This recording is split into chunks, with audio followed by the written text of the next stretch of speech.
Olá pessoal, meu nome é Daniel Barbosa e hoje nós começaremos o nosso livro Combate Espiritual de Lorenzo Scupoli. No começo, trarei os elogios feitos por São Francisco de Sales e depois uma pequena biografia sobre o autor do livro, Lorenzo Scupoli. Elogios a este livro de ouro do combate espiritual tirado das cartas de São Francisco de Sales.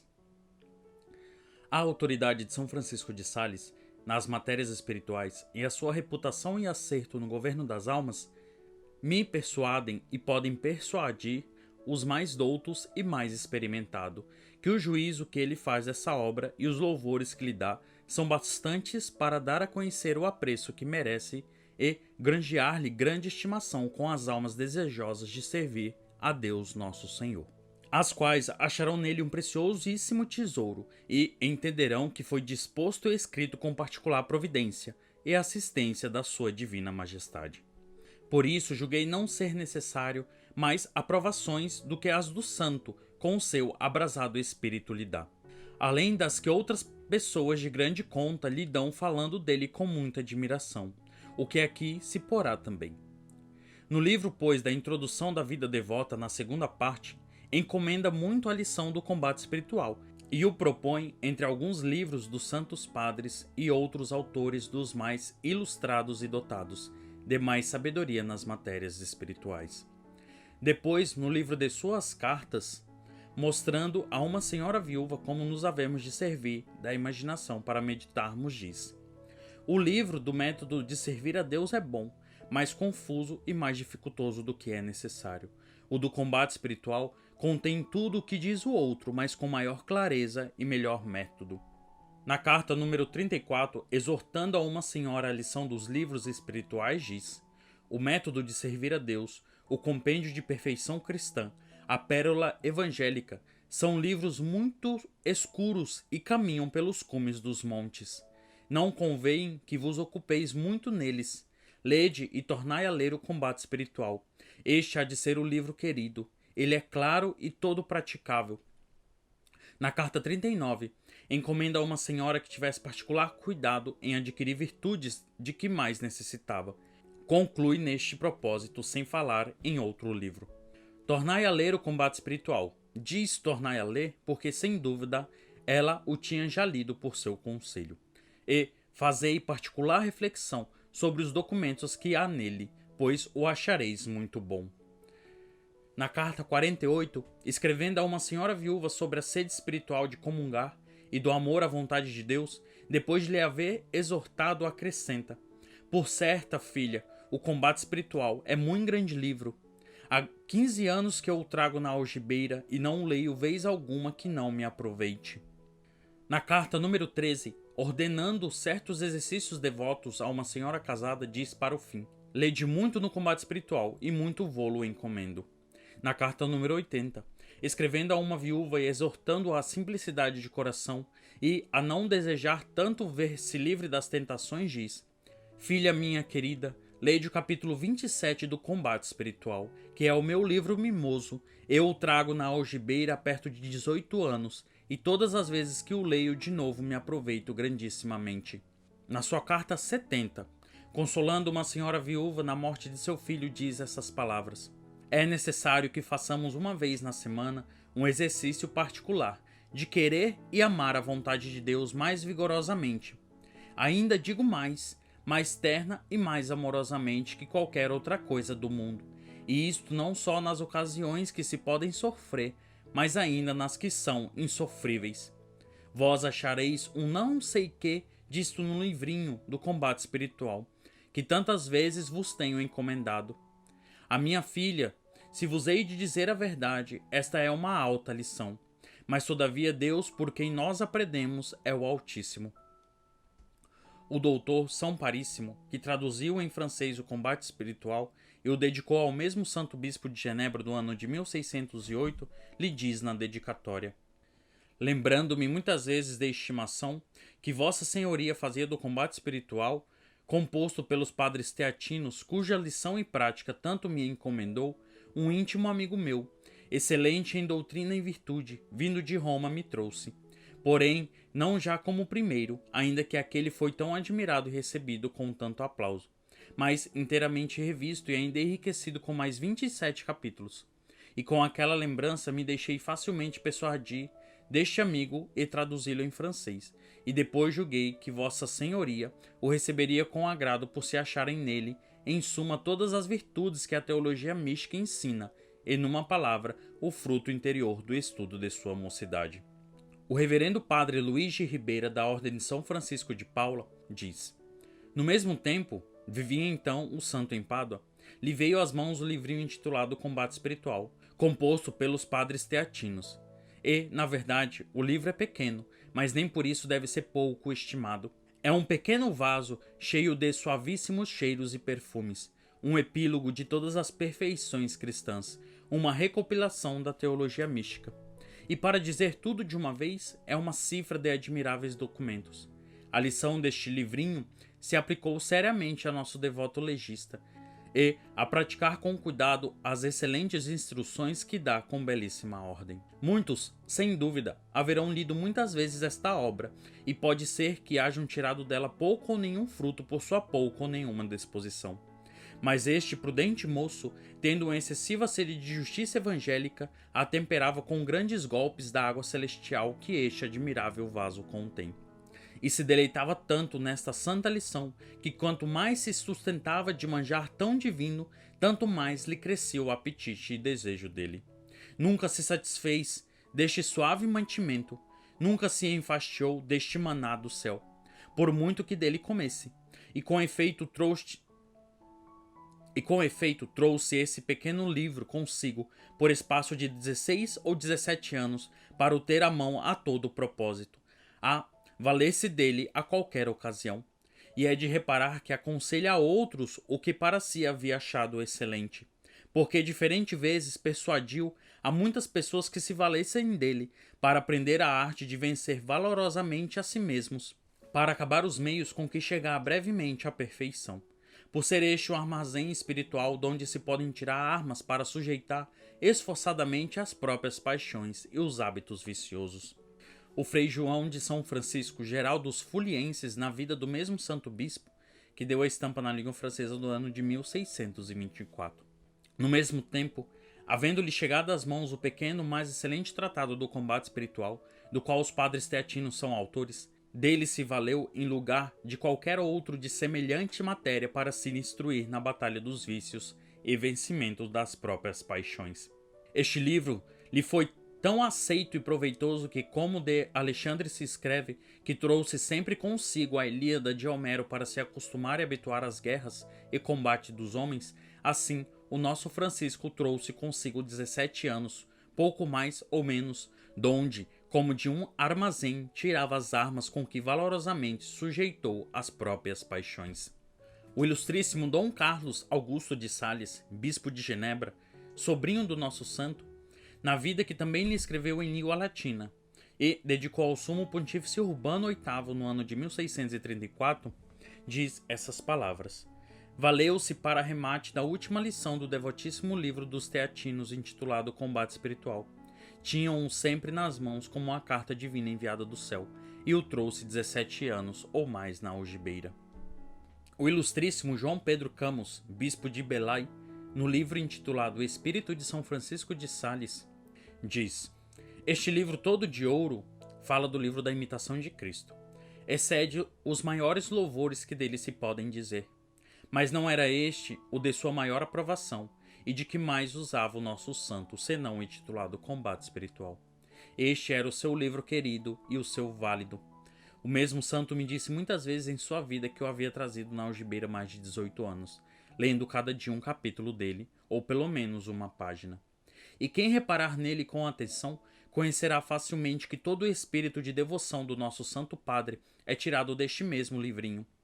Quem o quiser averiguar, confira o primeiro capítulo da Filoteia, com o primeiro do Combate Espiritual, e verá que não me engano.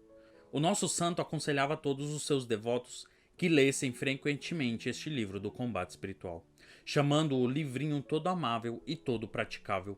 Quanto mais o leu, tanto melhor o conheceu, e foi a sua fonte de doutrina espiritual. E é certo que todos que se aplicaram com amor de Deus, ou por motivo de seu amor a ler e executar os documentos deste livrinho chegarão a um alto grau de piedade e perfeição cristã, sem se embaraçarem na lição de muitos livros que há destas matérias. Os que imaginam que é obscuro, como diziam alguns que conheci, são como aqueles a quem se representa o que é noite, quando na realidade está sol no meio-dia.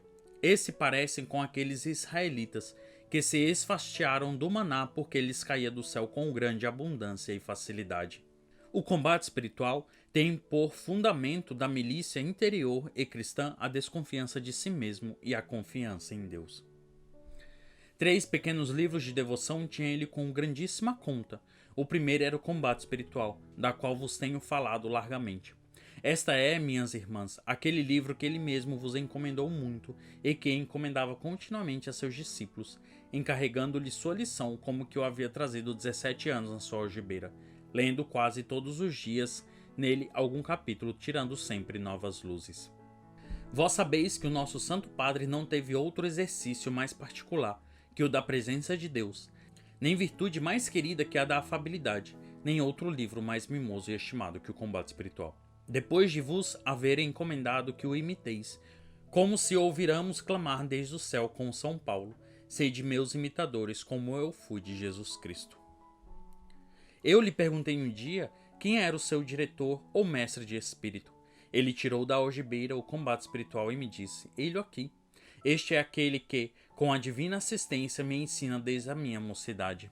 Este é o meu mestre nas coisas do espírito e na vida interior." Depois que, sendo estudante em Pádua, um padre teatino me deu notícia dele e me aconselhou, tendo seguido seu parecer e me hei achado muito bem com ele. Foi composto por uma pessoa muito grave daquela ilustre congregação, que ocultou o seu nome particular e o deixou correr debaixo da sua religião, a qual se serve dele quase da mesma forma os veneráveis padres da Companhia de Jesus, do livro dos exercícios do seu santo padre Inácio de Loyola. Os que escreveram a vida do nosso santo prelado notam que ele trouxe consigo este livro do Combate Espiritual 17 anos contínuos, e é muito provável que este tempo fosse ainda mais prolongado, porque ele começou muito cedo a seguir a doutrina deste livro, com cujo espírito se conformou de tal maneira que não só se sujeitou a ele, mas o transformou em si próprio. Eu, com a atenção com que li por muitos anos este livro, por ele tão recomendado, e tudo que o mesmo santo escreveu, posso assegurar que todos são de uma mesma qualidade, e que o nosso santo prelado escreveu poucas coisas que não tenham sua origem e raiz de algum lugar o capítulo desta obra do combate espiritual. Ele aconselhava a todos, e muito em especial a fazia ler e tornar a ler muitas vezes a todas as pessoas que em matéria de devoção e espírito dependiam do seu ditame, e este era o diretório que dava aos que nele o consultavam, no que mostrava muito bem o amor que tinha a seus próximos e o zelo da sua salvação, e que verdadeiramente os amava como a si mesmo, pois lhe descobria a mesma fonte manancial donde ele havia bebido a abundante devoção que possuía, comunicando-lhe sem inveja nem avareza o que havia aprendido sem fingimento, como diz o sábio. E depois o mesmo autor diz o seguinte, que é bem digno de reparo: louvando-lhe eu muito o livro da imitação de Cristo, e, antepondo-o ao combate espiritual, me respondeu com galanteria, que eram 2 obras, esta de 2 pessoas verdadeiramente animadas do Espírito de Deus, que tinham diferentes caras, mas que de cada uma delas se podia dizer o que se canta dos santos. Não se achou quem lhe fosse semelhante. Que as comparações nessas matérias tinham sempre um não sei o que de odioso, porque o livro da imitação de Cristo fazia em algum sentido grande vantajoso ao do combate espiritual, mas que o do combate fazia algumas ao da imitação, entre as quais não era a menor a ordem que tinha, e o passar mais adiante e tocar o fundo das matérias. Concluiu depois com essas santas palavras, que para bem convinha ler um e não deixar o outro. São ambos tão breves que a sua lição não nos levará muito tempo. Estimava muito o livro da imitação de Cristo para orar e contemplar, como cheio de sentenças, mas tinha em grande conta o combate espiritual, para os que seguem a vida ativa e prática das virtudes. A todos estes tão qualificados testemunhos se pode muito bem juntar o da particular estimação que a venerável Madre Maria da Encarnação, fundadora das Carmelitas Descalças em França, fazia desta obra, talvez por São Francisco de Sales lhe haver comunicado. Desta venerável serva de Deus diz André Duval, cuja vida mandou imprimir em francês no ano de 1621.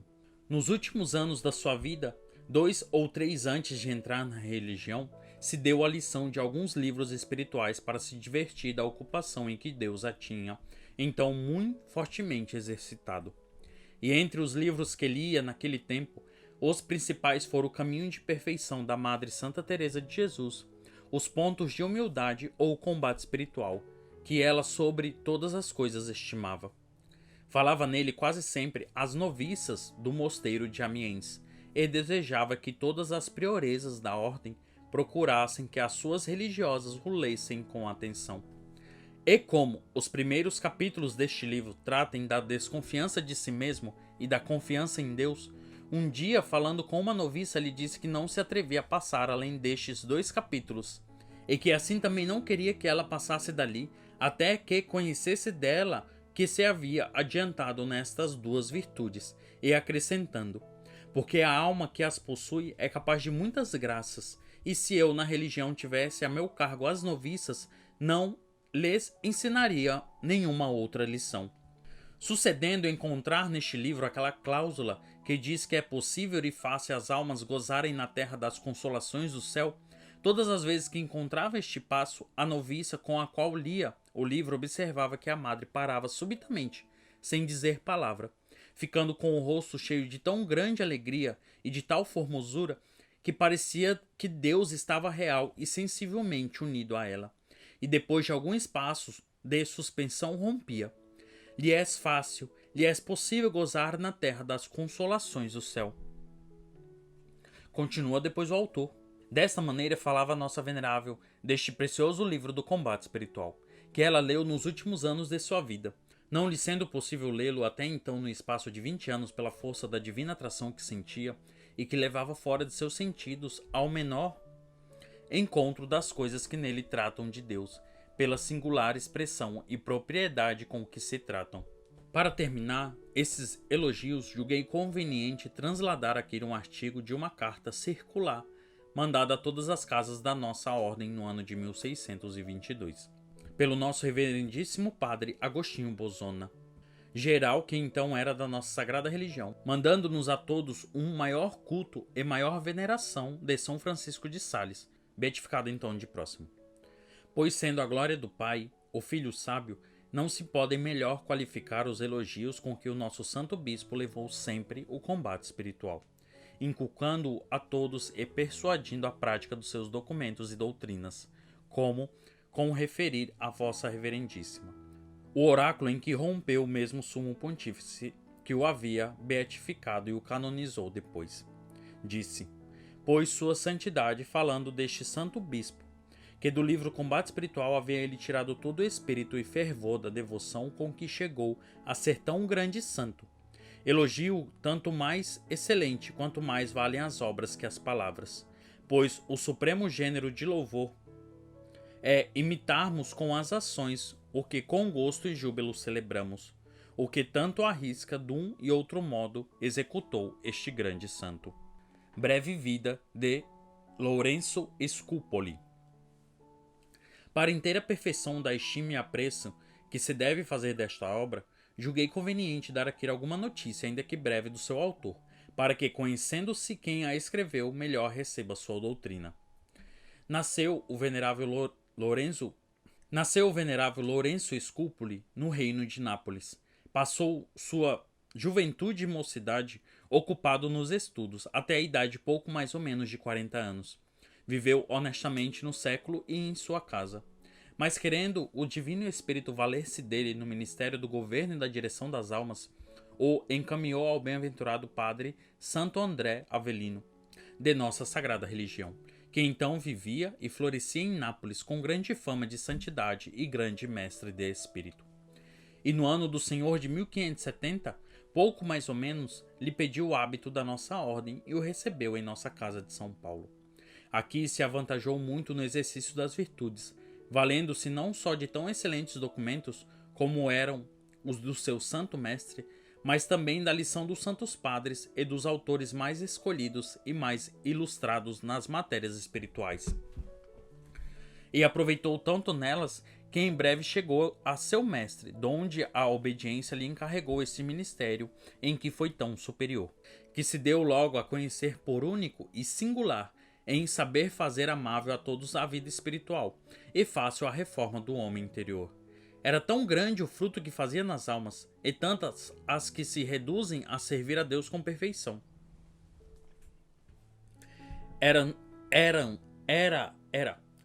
Era tão grande o fruto que fazia nas almas, e tantas as que se reduziam a servir a Deus com perfeição, que vendo o nosso comum inimigo as grandes perdas que tinha, e temendo as maiores pelo talento e aplicação deste grande servo de Deus, levantou por meio do homem malvado calúnias e enredos contra o bom sacerdote, tais que o desacreditassem para sempre. À vista desse tão fero golpe, dado no vivo da reputação, teve por bem, dando lugar à ira, como diz São Paulo, de retirar-se ainda do trato espiritual das criaturas. Não para se apartar de servir a seu próximo, antes bem com o mais ardente zelo poder doutrinar as almas e contrastar ao demônio por todas as maneiras. A este fim deixou de todo as confissões dos seculares e se deu a uma vida solitária, e tão abstrato do comércio humano que causava a todos admiração, entregando-se de modo à contemplação divina que parecia viver mais no céu do que na terra. Depois de largas meditações e experiências, feitas em si mesmo e em outros, das batalhas espirituais, se pôs a escrever o combate espiritual. E por sua modéstia e humildade não permitiu que fosse impresso em seu nome, porque fazia tão pouca estimação da sua própria pessoa que desejava parecer e ser tratado como o último leigo da casa. E, julgando sumamente honrado o barrete clerical, usou por muitos anos daquele que trazem na nossa religião os mesmos irmãos leigos, com os quais se ocupava nos mais humildes e trabalhosos exercícios da casa. Era pobríssimo na cela e na sua pessoa, e o hábito que trazia era sempre velho, roto e remendado, e vivia tão desapegado das coisas do mundo que parecia que não vivia nele.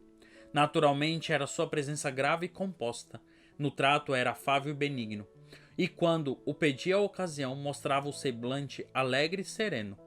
Falando, discorrendo de coisas indiferentes, tinha uma maneira muito fácil de se dar a entender, mas quando a prática era das coisas espirituais, falava com tanta eloquência e eficácia que os que o ouviam dificultosamente deixavam de ficar abalados e persuadidos. Desta maneira e nesta forma de vida penitente e austera, continuou até a última velhice. E sendo já de 80 anos, enriquecido de um grande tesouro de virtudes e merecimentos, morreu santamente na casa de São Paulo de Nápoles, passando a melhor vida para receber nela, como piamente cremos, o galardão eterno de seus trabalhos. Faleceu aos 28 de novembro do ano de 1610. Deixando-nos nestes seus livros o vivo retrato do seu interior, que claramente mostram bem que nele se expressaram as verdadeiras semelhanças do seu original, que é Deus. Então aqui nós acabamos os elogios feitos por São Francisco de Sales e a pequena vida de Lorenzo Scupoli. Para o próximo vídeo nós traremos uma introdução sobre o livro Combate Espiritual. Até o próximo vídeo.